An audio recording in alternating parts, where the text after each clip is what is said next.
Assalamualaikum warahmatullahi wabarakatuh. Seperti yang kita ketahui bahwa pencucian uang dalam tindakan pidana korupsi sangatlah banyak, bahkan sudah menjadi rahasia umum.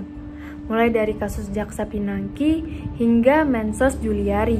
Maka dari itu saya Selvia Anggrainis NIM 147 dan rekan saya Sumertak Sumenars NIM 152 akan membedah apa itu tindak pidana korupsi serta pencucian uang dan apa hubungan di antara mereka.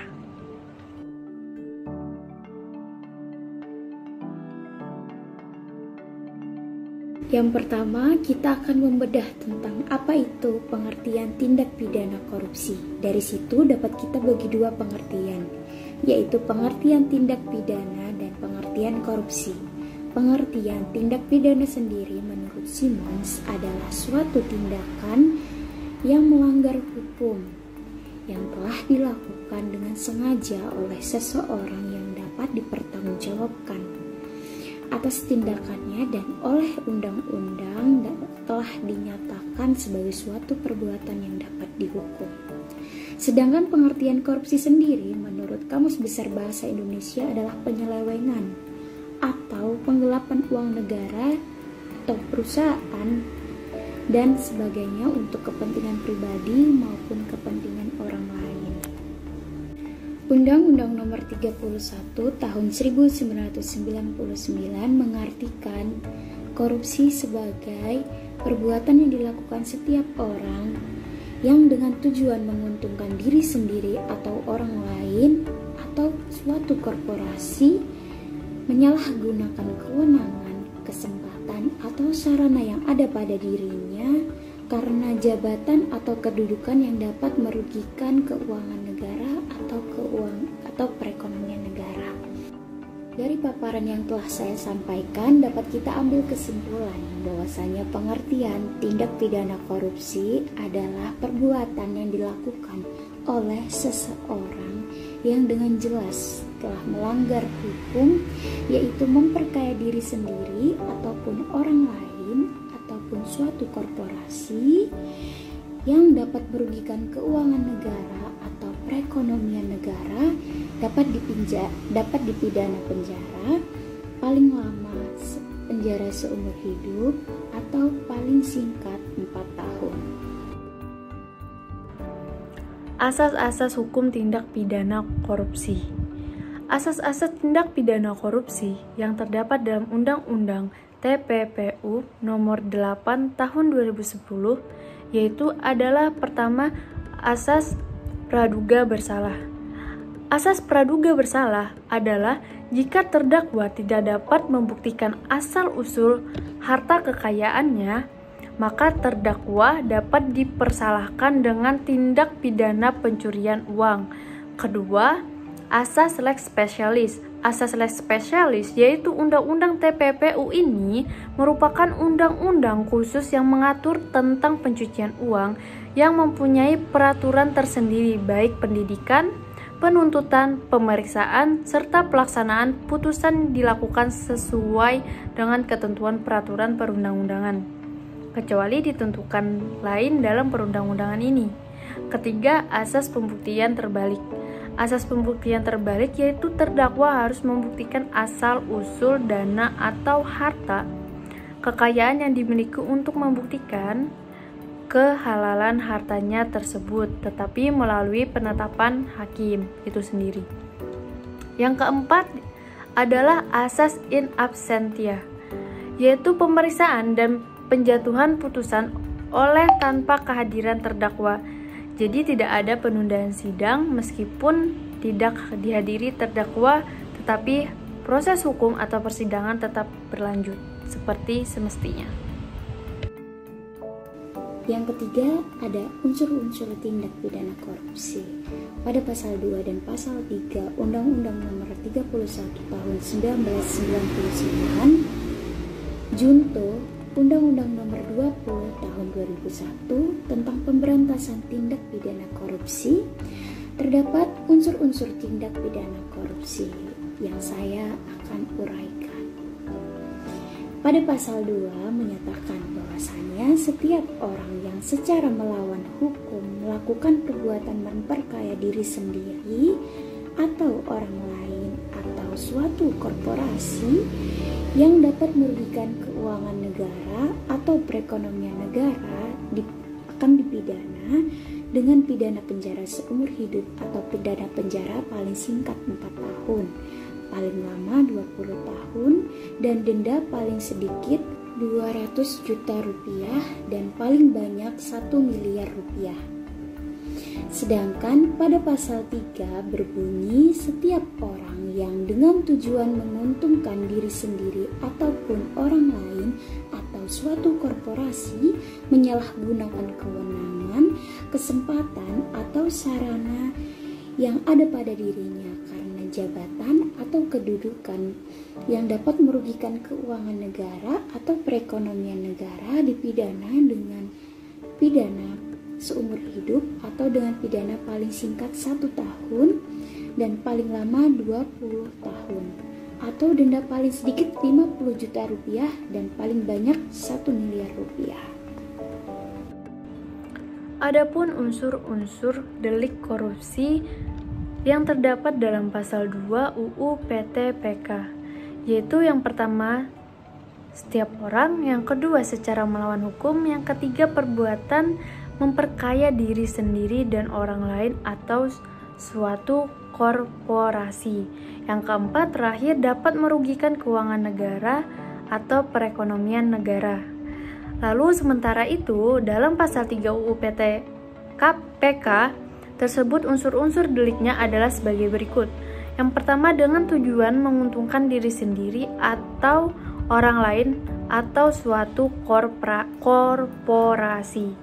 Kedua, menyalahgunakan kewenangan, kesempatan atau sarana yang ada padanya karena jabatan atau kedudukannya. Ketiga, dapat merugikan keuangan negara atau perekonomian negara. Pengertian tindak pidana pencucian uang.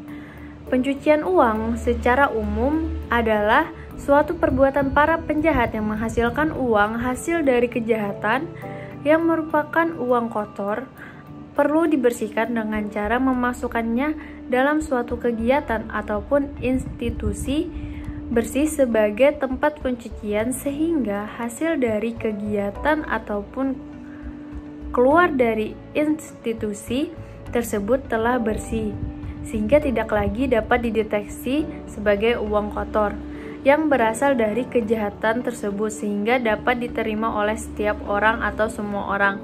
Pencucian uang atau money laundering merupakan rangkaian kegiatan yang merupakan proses yang dilakukan oleh seseorang atau organisasi terhadap uang haram. Sedangkan menurut Undang-Undang Nomor 25 Tahun 2003 Pasal 1 Angka 1 menyatakan pencucian uang adalah perbuatan mendapatkan, mentransfer, membayarkan, membelanjakan, menghibahkan, menyumbangkan, menitipkan, dan membawa ke luar negeri, menukarkan, atau perbuatan lainnya atas harta kekayaan yang diketahuinya atau patut diduga merupakan hasil tindak pidana dengan maksud untuk menyembunyikan atau menyamarkan asal-usul harta kekayaan sehingga seolah-olah menjadi harta kekayaan yang sah atau legal. Selanjutnya adalah pengertian pencucian uang menurut para ahli. Neil Jensen menyebutkan pencucian uang adalah sebuah proses perubahan keuntungan dari kegiatan-kegiatan yang melawan hukum menjadi aset keuangan dan terlihat seolah-olah diperoleh dari sumber-sumber yang bersifat legal. Menurut G. Kors, pencucian uang atau money laundering adalah suatu cara untuk menghasilkan hasil kejahatan ke dalam suatu peredaran uang yang sah dengan menutup-nutupi asal uang tersebut. Dan yang terakhir, menurut Fadel S. Tejaman, pencucian uang adalah sebuah proses di mana uang-uang yang berasal dari kejahatan diputihkan melalui berbagai transaksi yang menyesatkan sehingga jejak pelacaknya terhapus. Maka dapat kami simpulkan, pengertian pencucian uang adalah suatu rangkaian kegiatan yang dimana terdapat beberapa orang atau sekelompok orang yang melakukan suatu kegiatan yang bertentangan dengan hukum, yaitu proses menyembunyikan atau menghindari penuntutan atau penyitaan guna membersihkan uang sehingga uang tersebut terlihat seolah-olah diperoleh dari sumber yang bersifat legal. Tindak pidana pencucian uang termasuk pidana khusus. Kenapa? Karena pencucian uang adalah kejahatan khusus yang diatur di luar daripada KUHP, memberikan hukuman yang berat dan memiliki akumulasi hukuman penjara yang paling sedikit. Hukum acara tindak pidana pencucian uang mengacu pada hukum acara pidana yang diatur dalam Undang-Undang Hukum Acara Pidana. Selama undang-undang tersebut tidak termasuk dalam pasal tentang pencegahan dan penghapusan tindak pidana pencucian uang atau kita sebut TPPU pada tanggal 8 Agustus 2010, artinya dalam hal penyidikan, penuntutan, kewenangan lembaga dan kewenangan penyidikan dan jaksa jika sudah diatur dalam klausul TPPU berlaku ketentuan UU TPPU. Namun hanya karena belum diawasi, lebih spesifiknya seperti ini, sehingga tata cara dan kewenangan yang dimiliki oleh undang-undang mengacu pada ketentuan dalam UU Acara Pidana. Sebagai contoh, dalam hal tindak pidana ekonomi, yaitu pada penjelasan pasal 284 ayat 2 KUHP menerapkan bahwa yang dimaksud dengan ketentuan khusus acara pidana sebagaimana tersebut pada undang-undang tertentu ialah ketentuan khusus acara pidana sebagaimana yang disebut pada undang-undang tentang pengusutan, penuntutan, dan peradilan tindak pidana ekonomi yang ada pada Undang-Undang Nomor 7 DRT Tahun 1955. Pasal 66 UU TPPU juga menegaskan bahwa penyidikan, penuntutan, dan pemeriksaan di sidang pengadilan serta pelaksanaan putusan yang telah memperoleh kekuatan hukum tetap terhadap tindak pidana sebagaimana yang dimaksud dalam Undang-Undang TPPU tetap dilakukan dengan ketentuan UU TPPU, kecuali ditentukan lain, maka ketentuan kembali kepada ketentuan KUHP.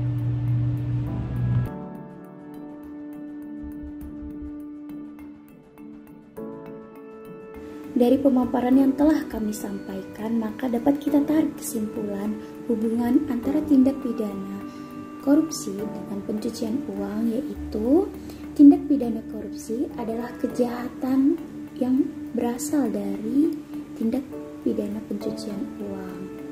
Sebaliknya, tindak pidana pencucian uang adalah kejahatan lanjutan dari tindak pidana korupsi. Alasan tindak pidana korupsi merupakan kejahatan asal dari tindak pidana pencucian uang, yaitu karena korupsi adalah kegiatan yang bermotif ekonomi. Jumlah hasil korupsi yang sangat besar tidak memungkinkan untuk dinikmati secara terang-terangan, serta pengembalian kerugian keuangan negara atau perekonomian negara akibat korupsi tidak menghapuskan dipidananya pelaku tindak pidana. Penanggulangan pemberantasan terjadinya penyelewengan dan penggelapan uang negara merupakan hal yang sangat penting. Urgensi penanggulangan tindak pidana pencucian uang pada kasus korupsi diantaranya untuk mengambil aset-aset negara atau hak-hak masyarakat yang telah diambil oleh koruptor, serta karena pencucian uang hasil korupsi sudah menjadi kejahatan transnasional yang terorganisasi. Sorotan lain, Saudara, Kejaksaan Agung menetapkan tersangka baru pada kasus korupsi pengelolaan dana di PT Asabri. Tersangka baru yang ditetapkan Kejaksaan Agung adalah Jimmy Sutopo, Direktur PT Jakarta Emiten Investor Relationship.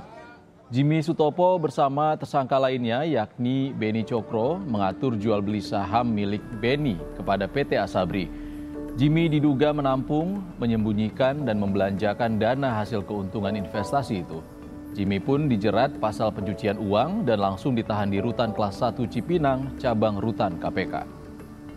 Pada video sebelumnya, dapat kita analisa bahwa tim penyidik pidana khusus atau bisa disebut PITSUS, Kejaksaan Agung atau bisa disebut Kejagung, menetapkan Direktur Jakarta Emiten Investor Relation Jimmy Sutopo atau disebut inisial dengan JS sebagai tersangka kasus dengan dugaan korupsi dan pencucian uang terkait pengelolaan keuangan dana investasi PT Asabri.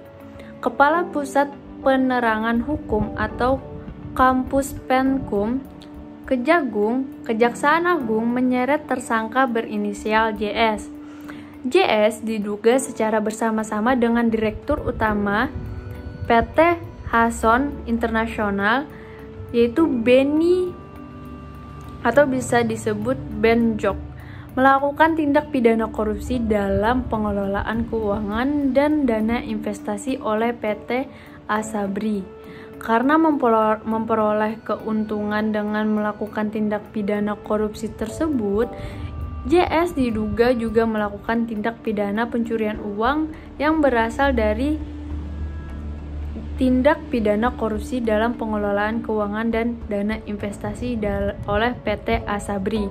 Adapun ungkapan Leo bermula sekitar awal tahun 2013 sampai dengan tahun 2019, tersangka berinisial JS telah bersepakat dengan tersangka Benjok untuk mengatur trading transaksi atau disebut juga jual beli saham milik tersangka Benjok kepada PT Asabri. Transaksi itu dilakukan dengan cara menyembunyikan atau menyamarkan asal-usul harta kekayaan dan pembelanjakan uang hasil tindak pidana korupsi serta perbuatan lain yang termasuk dalam skema tindak pidana pencucian uang.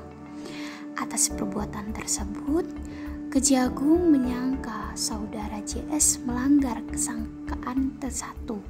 Primer, Pasal 2 Ayat 1 Junto Pasal 18 Undang-Undang Nomor 31 Tahun 1999 sebagaimana diubah dan ditambah dengan Undang-Undang Nomor 20 Tahun 2001 tentang perubahan atas Undang-Undang Nomor 31 Tahun 1999 tentang pemberantasan tindak pidana korupsi.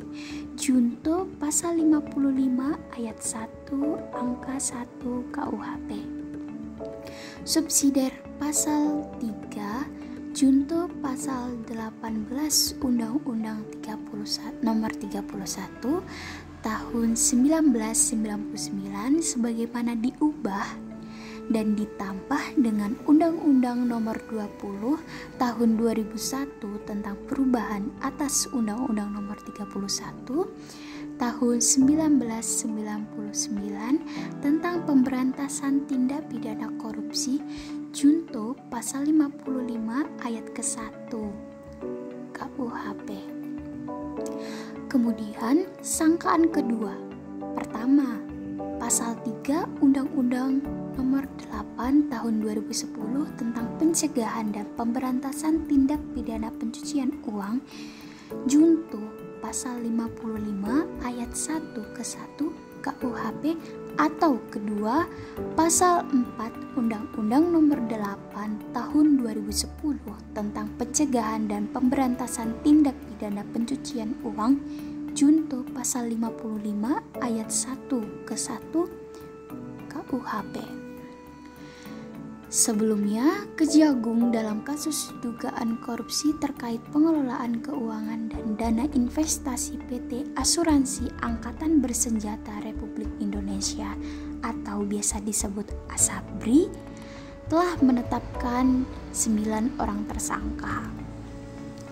9 orang tersangka tersebut antara lain adalah mantan Direktur Utama Asabri, mantan Direktur PT Asabri Legend Sony Wijaja, mantan Direktur Keuangan PT Asabri Bahtiar Effendi, mantan Direktur Asabri Hari Setiono, dan selanjutnya Kepala Divisi Investasi PT Asabri Ilham Siregar, serta Ditrut Prima Jaringan Lukman Purnomo Sidi. Kejagung menyangka para tersangka tersebut diduga melanggar sangkaan primer, yakni pasal 2 ayat 1 junto pasal 18 Undang-Undang Nomor 31 Tahun 1999 tentang pemberantasan tindak pidana korupsi sebagaimana telah diubah dan ditambah dengan Undang-Undang Nomor 20 Tahun 2001 junto pasal 55 ayat ke-1 KUHP. Kemudian sangkaan subsidiar yakni diduga melanggar pasal 3 junto pasal 18 Undang-Undang Nomor 31 Tahun 1999 tentang pemberantasan tindak pidana korupsi. Saran kami, pemerintah harus mengoptimalkan keberadaan lembaga independen seperti Komisi Pemberantasan Korupsi atau biasa disebut KPK, serta Pusat Pelaporan Analisis Transaksi Keuangan atau biasa disebut PPATK semaksimal mungkin dalam rangka pemberantasan korupsi serta tindak pidana pencucian uang. Penyidik tindak pidana pencucian uang sebaiknya adalah penyidik dari tindak pidana asal, sebab penyidik tindak pidana asal lebih mengetahui kejahatan yang telah dilakukan oleh pelaku. Sekian yang bisa kami sampaikan tentang pencucian uang dalam tindak pidana korupsi. Saya, Sumerta Sumunar, dan rekan saya, Selvia Anggraini, mohon undur diri. Apabila ada salah kata dan kesalahan dalam penyampaian materi, mohon dimaafkan. Wassalamualaikum warahmatullahi wabarakatuh. Semoga bermanfaat.